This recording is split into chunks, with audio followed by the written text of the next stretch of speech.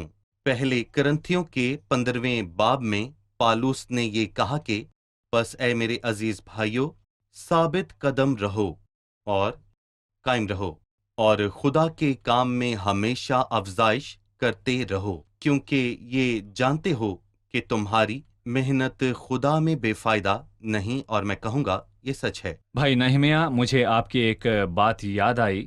سالوں پہلے میں نے آپ سے کہا میں اس خاص خدمت سے تھک گیا ہوں، اب مصیبت کا وقت ہے، جی، آرام کا وقت آئے گا۔ یہ جاننا اچھا ہے دنیا میں ہوتے ہوئے روحانی کام اور محنت کا وقت ہے، جی، اور بہت جلد ہمیں خداوند کے ساتھ آرام ملے گا۔ آمین۔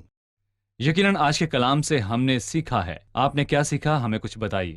منفی پیغام سے خدا کی برکت میں رکاوٹ آتی ہے۔ بنی اسرائیل کے کام میں 40 سال رکاوٹ آئی کیونکہ انہوں نے اس خبر پر یقین رکھا، وہ خبر جو 10 جاسوس ان کے پاس لائے۔ صحیح۔ 9ویں آیت ہے، پر ہم نے اپنے خدا سے دعا کی اور پیرا بٹھائے رکھا، یعنی ہمیں دعا کر کے کام کرنا ہے، کیونکہ جنگ کے دن کے لیے گھوڑا تو تیار کیا جاتا ہے لیکن فتح یابی خداوند کی طرف سے ہے۔ جی بتائیے۔ شریعت میں لکھا ہے کہ پڑوسی سے محبت رکھو، پر فضل کی قابلیت لامحدود ہے۔ اپنے دشمنوں سے محبت رکھو۔ اسٹیفنس نے مصیبت میں بھی خداوند کا جلال دیکھا، خداوند نے اس کو اپنا جلال دکھایا، اسے درد نہیں ہوا۔ بہت خوب۔ جی میں نہمیہ کے حال سے متاثر ہوں، اس نے دشمنوں سے بات نہیں کی۔ ہم بھی شیطان سے بات نہ کریں کیونکہ اس سے ہمارے مقصد میں رکاوٹ آتی ہے۔ بہت خوب، خداوند آپ کو برکت دے۔ خدا کے فضل سے ہم اس گفتگو کو اگلی قسط میں جاری رکھیں گے۔ خدا آپ کو برکت دے۔ بہت شکریہ۔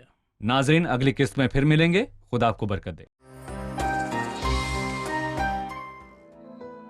تیرا کلام رہے گا قائم، پہاڑ جب نہ رہے خدایا، تیرے منہ کی ایک بات بھی ٹلے گی نہ، چاہے کچھ بھی ہو۔